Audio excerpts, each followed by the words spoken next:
Nightmares from the Motherland, Africa's 10 most terrifying creatures. I swear on my life, this is real. I was in my uncle's village in Tanzania.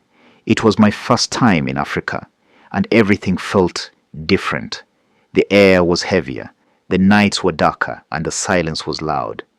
I should have known something was off when the elders warned me never to sleep with my feet uncovered. I didn't listen. That night, I woke up to something breathing near my bed. It was faint, raspy. My heart pounded. I stayed still. The room was pitch black, but I could hear the floor creak. Something was moving. Then I felt it. A hand. Small bony fingers grabbed my foot. I kicked, scrambled for my phone, and turned on the flashlight. Nothing. Just my open window and the faint sound of something running away outside.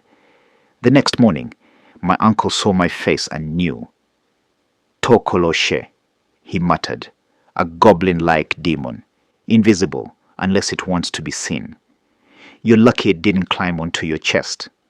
That was just the first creature I encountered. 1. The Tokoloshe, South Africa, Zimbabwe, Lesotho. They say it's a small demon that creeps into bedrooms at night. It chokes people in their sleep, steals their breath. The elders put their beds on bricks to stop it from reaching them.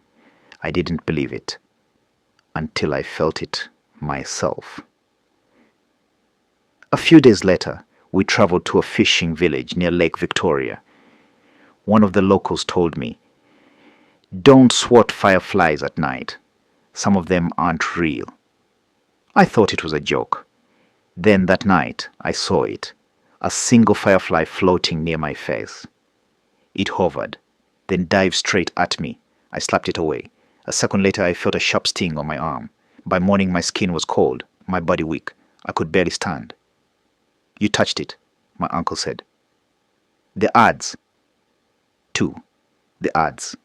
Ghana, Togo, Benin. It looks like a firefly, but it's really a vampire spirit. If it touches you, it feeds on your energy while you sleep. People wake up weak, sick, and sometimes they don't wake up at all. The worst one, though, Popobawa. I had never heard of it before. But one night, the whole village was tense. People stayed indoors. Windows were shut.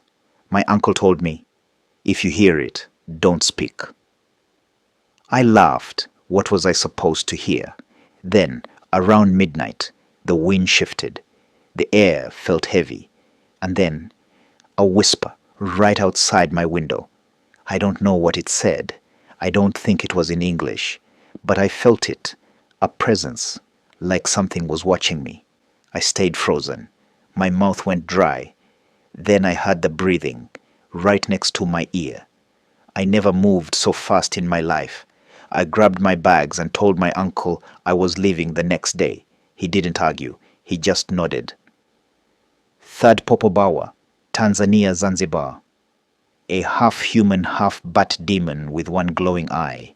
It whispers to its victims before attacking them. If you hear it, don't respond. It's watching. I left the village the next morning, but Africa has many creatures. Some I only heard stories about. But after what I saw, I believe them all.